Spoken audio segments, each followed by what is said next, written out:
Hi, everyone. We are the automated Gmail responder team.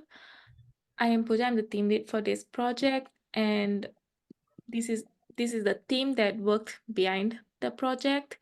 To begin with, I like to give a brief overview of our project and what we have developed over the last 2 terms. We developed the Chrome extension to help the faculty in the CS department at PSU respond to frequent emails more effectively and quickly with just one click.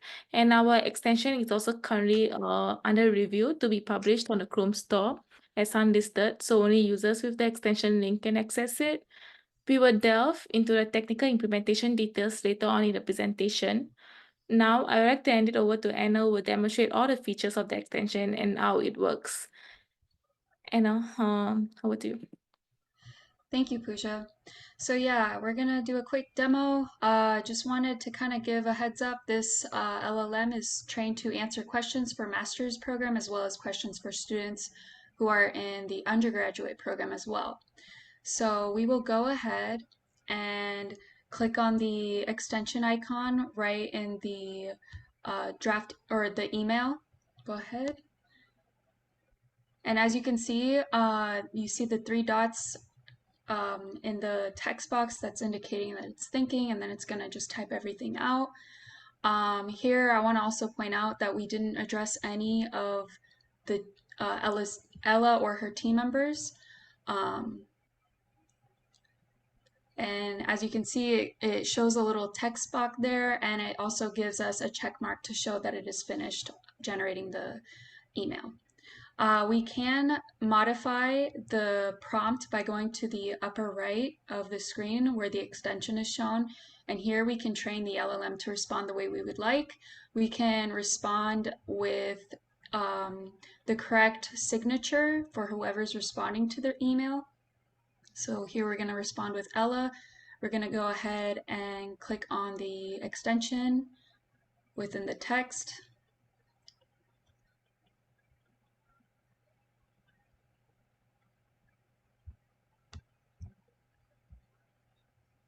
And yeah, as you can see, it is responding to Pooja.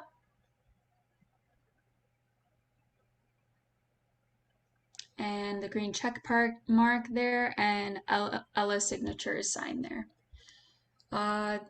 So with that, that's all for the demo, and we will go into more technical details about the project and how we implemented it. So with that, I will hand off the project overview to Israel. Yeah, so the problem we faced is Ella and her team can spend a lot of time working through emails in regard to the computer science graduate program, with some of the emails sent in containing common questions. And so the automated Gmail responder addresses this problem by automatically generating responses to frequently asked questions, which can help staff save time, improve productivity and efficiency. And I'll pass it over to Seymour. Thank you, Israel, for the project overview. So as also demonstrated by Anna, some of the core features that we support are also prompt modification and also to continuous thread replies. So it's a student response to a response. Then you can also generate new responses based off the initial inquiries.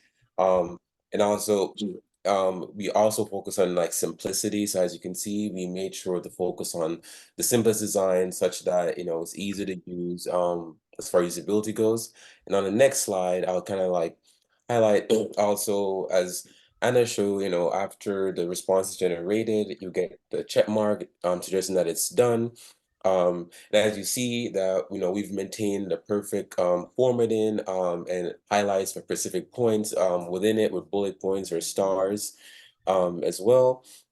And then on the next slide here, I will, you see the demonstration where Anna adjusted the name tags such that it will reply with who is responded to. However, especially with continuous integration, you will have different modifications where you can even highlight specific points that you want to focus on with the email generation, or to tailor kind of like how it responds in a different format as well. And so this kind of sums up, some of the focus that we focus on this term. And I'll pass it off to Josh, who will go a bit further into the implementation part of it. Thanks, Seymour, for covering some of the features. I'll be talking about how we actually implemented our program. There's been a lot of news lately about large language models, and for good reason. They've pretty much reached human levels of performance in a lot of natural language processing tasks. And this is what makes them perfect for our application. The problem is that training an LLM from scratch, or even just fine-tuning one, takes a lot of time and money. So if you don't have hundreds of GPUs lying around, then it's pretty much impossible to train models that compete with top-of-the-line commercial models. That's why we're going with an architecture called Retrieval Augmented Generation, or more simply RAG. RAG is like a method of giving LLMs extra context or information to generate responses with information that they haven't been trained on. In our case, we're using the OpenAI model GPT 3.5 Turbo, and we're providing it with information from PSU so that it can generate custom responses that are specific to computer science students. The next slide shows an overview of the architecture. And on the left side, we see the first step of the process, which is gathering all the information. The PDX website and bulletin are scraped to get the most up-to-date information. And Ella has also provided an FAQ file, which we also place into a ChromoDB vector store. These documents are put through an OpenAI embedding model to get embeddings for every document. These embeddings are pretty much vectors that represent the semantic meaning and concepts inside a text. So if you have two pieces of text that are similar with each other, they should have embeddings that are also similar. On the front end, we have a Chrome extension that the user interacts with. It just grabs the email from the page and passes it to the same embedding model that the documents are passed to. This allows us to give the most relevant documents to the LLM, which then passes the response back to the extension and is then pasted into the compose window for the user. That's pretty much it for our architecture. Next, I'll pass it on to Julie, who will explain our development process. All right, thanks, Josh. So for the development process, we utilize the agile development process. So we would have weekly stand-up meetings and sprints. And during the first term, we would have meetings every Mondays and Wednesdays to divide tasks, which are delegated by Pooja. And we would plan and also address any issues or just share any information that we have found. So during this time, we were able to get to know each other more and become more familiar with one another. We spent about most of our time researching and planning. This would include figuring out which tools, models, and APIs to use. A GitHub repository and the Google Cloud platform was then set up.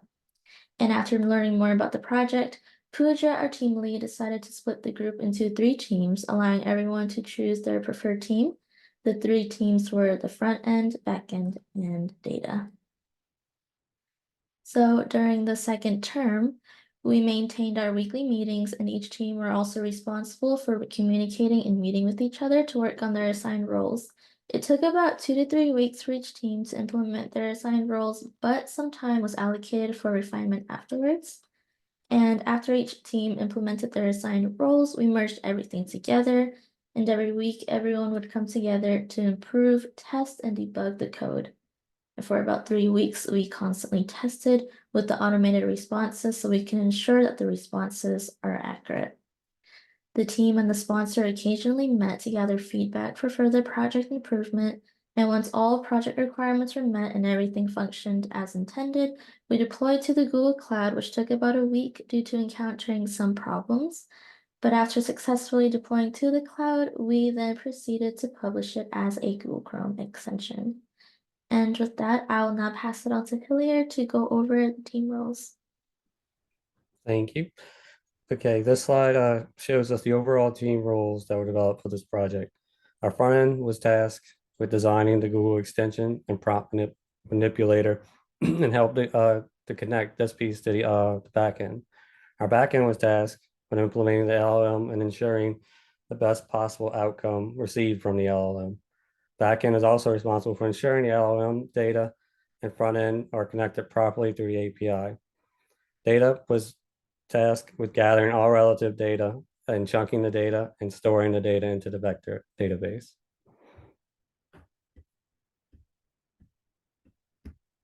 For our front end, we had both Israel and Seymour aided the front end development, and Ben implemented the extension, the prompt manipulator that allows users to redesign the prompt that the LM follows. For our backend, Pooja, Anna, and I implemented and improved accuracy of responses. Seymour and Joseph connected the database and LM through the REST API. Joseph debugged LM and database using Langsmith, and everyone did some sort of testing on the LLM. Our data team included Julie and Josh, who implemented and tested the vector database and engineered how data is stored. Other contributions I'd like to mention are Israel published the application and did great research on releasing extensions, the Google extension on the Google Store. I developed the user stories, and our lead directed workflow for our team and mitigated complications throughout development and set up all meeting times. Everyone updated documents and built presentation slideshows. And finally, we all did a great job working together to solve problems and research solutions throughout development cycle. So now I'll hand it to Ben with the hiccups that we encountered throughout this development cycle. Thank you, Hilliard. I'll be going over a couple of the hiccups we had while working on this project. Our first major hiccup came after presenting our initial plans to Ella, Wu Cheng, and Bruce. Initially, we planned to build a standalone web application that acts kind of as a wrapper using Gmail's API to interact with the incoming emails. But Bruce proposed that we keep our application inside the Gmail domain so that everything could be done in the same place. And after doing some research and discussing more with Ella and Wu Cheng about what would be the best way to approach this, we ended up going with the Google Chrome extension we have now. And once we finally got the initial version of the extension up, we noticed that we would sometimes get incorrect responses to questions. Our first thought was that there was some issue in the document loading and embedding process. We switched some of our PDF sources into a web script version and then messed around with our chunking methods to try to fix this. But even after the changes, our results weren't perfect still.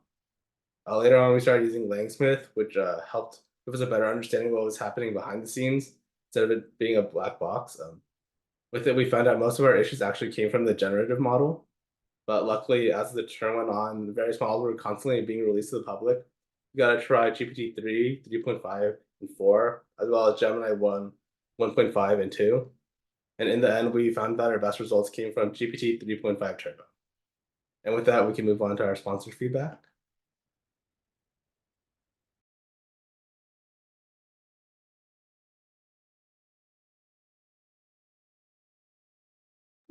And we're really thrilled with the outcome. And I would say some of the strengths that we noticed was that you were all very respectful of our time and very professional when you were reaching out to us, communicating with us, telling us where you were at, where the project was at, and that was certainly a positive.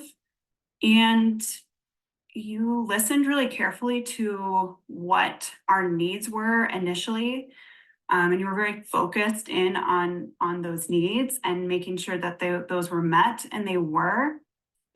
And you delivered on both of those goals. So you not only created the auto email generator for me, but one of the things that we also asked for you to do was to enable it to be like adopted into other departments. And I think we have a way to do that. So that's really exciting.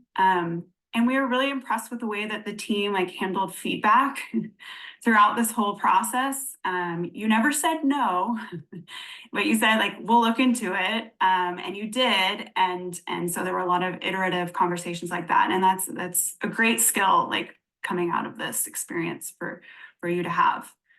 I would say communication was ultimately really smooth. I think we got into a really good groove, but it took some time in the beginning to find that.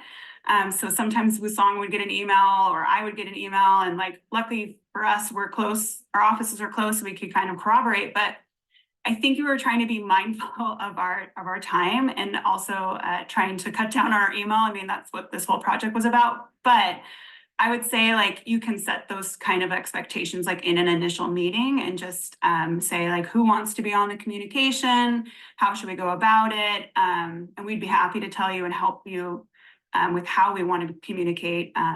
So we got into a good groove, but I think initially it was just a little off key, but a wonderful experience. So I was really impressed with this team's organization ability and the ability to sort of like break up the project into multiple parts and be able to assign students to it and then individually get sort of I guess the plan in place and then to pursue it independently. That was really impressive to me. And like Ella said, you all really listened to sort of the requirements and adapted your plan based on what the requirements were. And so to be technically adaptive based on the feedback that we gave you and to be able to rebuild parts of it to accommodate that, that was really impressive. I think also I was impressed by the team's ability to dig a little bit more deeply, technically, whenever you got things working. It wasn't just getting things working. It's like, hey, this is way too slow. Let me test how things work, see if I can find a better way of doing it.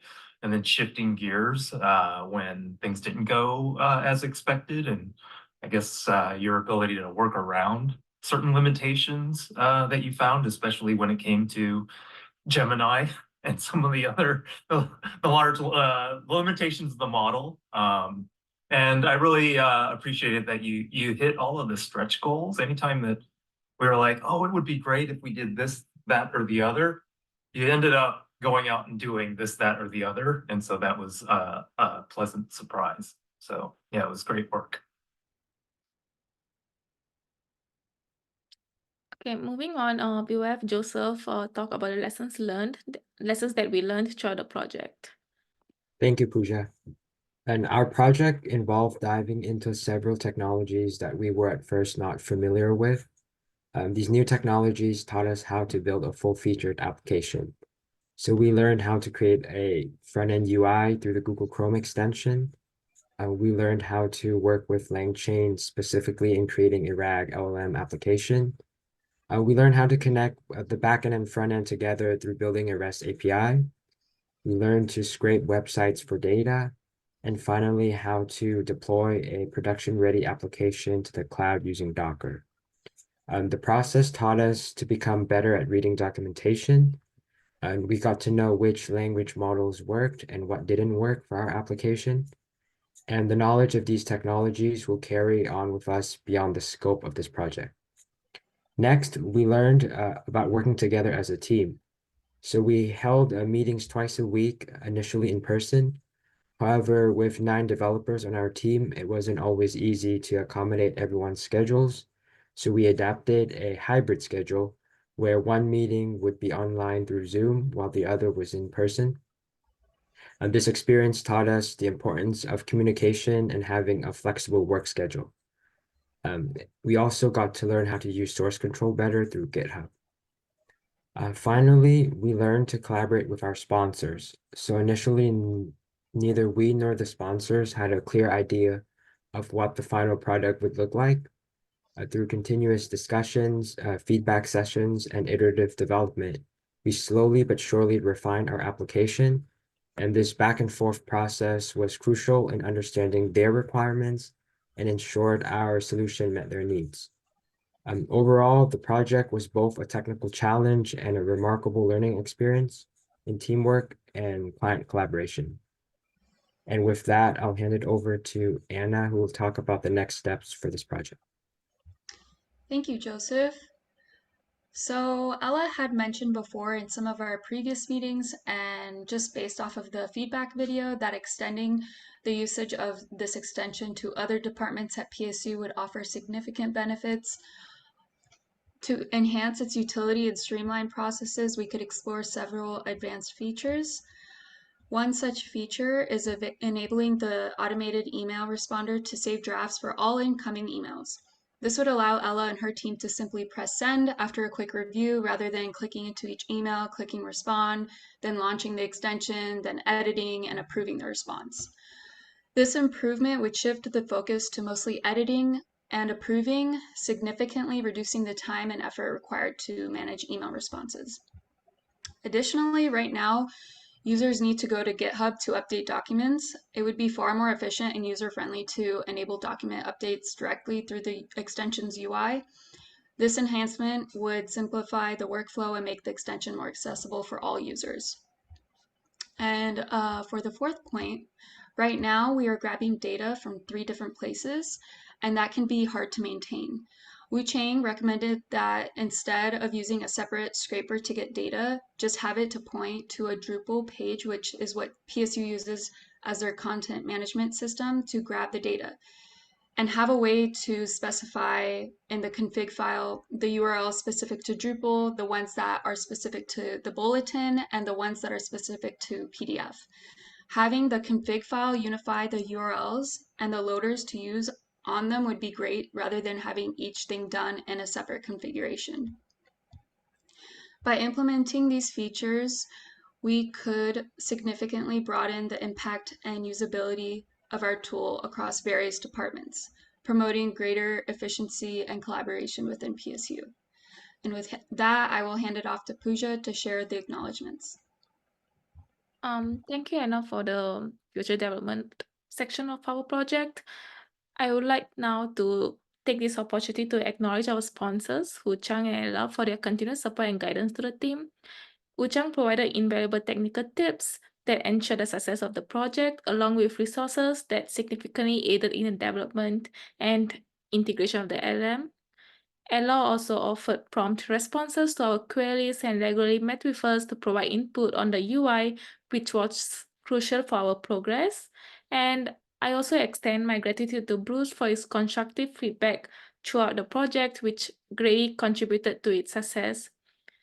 Lastly, I want to thank the entire team for their dedication and hard work. And this project was truly a team effort, and I really commend everyone for their contributions.